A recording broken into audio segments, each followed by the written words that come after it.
मतलब के बिना कोई नहीं प्यारा, स्वार्थ के बिना कोई नहीं प्यारा।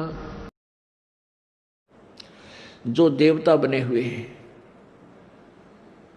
अब उन देवताओं को जब ये देवता पद प्राप्त करने की या स्वर्ग जाने की जो साधना करके चले गए, उसी साधना को ये अंतिम मान रहे थे, श्रेष्ठ मान रहे थे।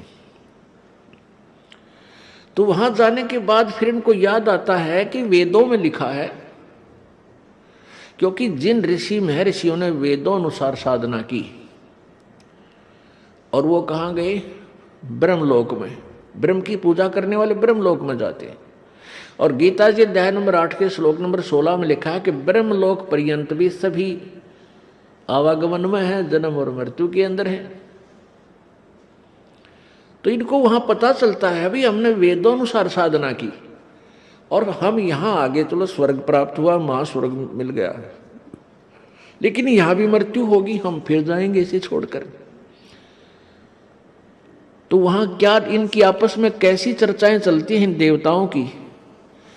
कहते अभी हमने कोई पूर्ण संत नहीं मिला, हमारे को पूर्ण संत नहीं मिला, इस कारण से हम यहां तक की साधना की। तो वह आपस में चर्चा करते हैं भाई पूर्ण संत और कौन होता है, कैसा होता है।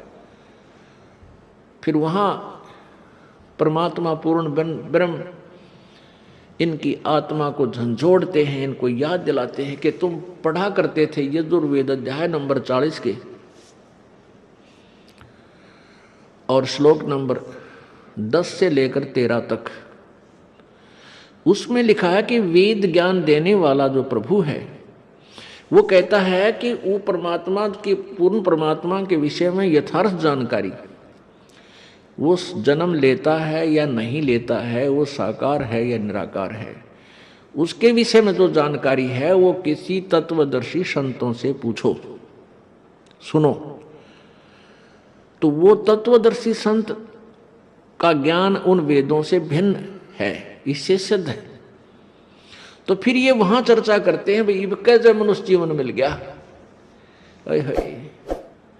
अब के जब मनुष्य जीवन परमात्मा दे देगा। कहते हैं हम पूर्ण संत की तलाश करेंगे जो वेदों से भी आगे का ज्ञान जानता हो।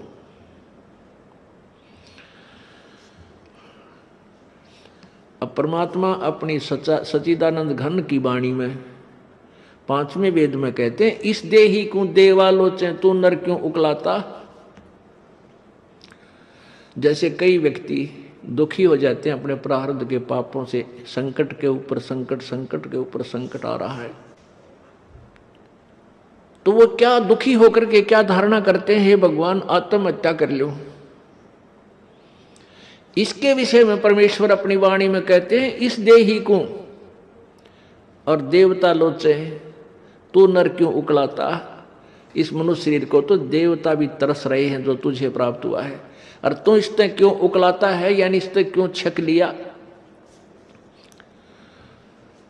अब इससे दुखी होकर तू इसको नाश करने जा रहा है, इससे अच्छा कोई संत तलाश कर, भक्ति कर, पूर्ण संत की खोज कर। अब यहां इन जालिमों ने क्या जुल्म कर रखा है, ये नकली संतों ने, ये असली संत तक जाने नहीं देते। जगह जगह इन ठगों ने अपनी दुकानें खोल ली, ना इनको कैखे का पता, ना भगवान का पता, ना भक्ति का ज्ञान, और लंबे चौड़े आश्रम बना लिए और ऐसी मार्मिक बातें लिख दी। सचखंड की सड़क, वो तरह का जो सचखंड, सतलोक की सड़क माने सीधा रास्ता, पक्की, जिसमें कोई बाधा ना हो। तो श्रद्धालु तो फिर जाएगा भाई, जिसको रोग है, जिसको चाह है परमात्मा की, वहां जा फंसे नकलियां के पास। पूर्ण मोक्ष मार्ग इसी आश्रम में प्राप्त होता है। इस तरह के पता नहीं कितने संत बने हुए हैं।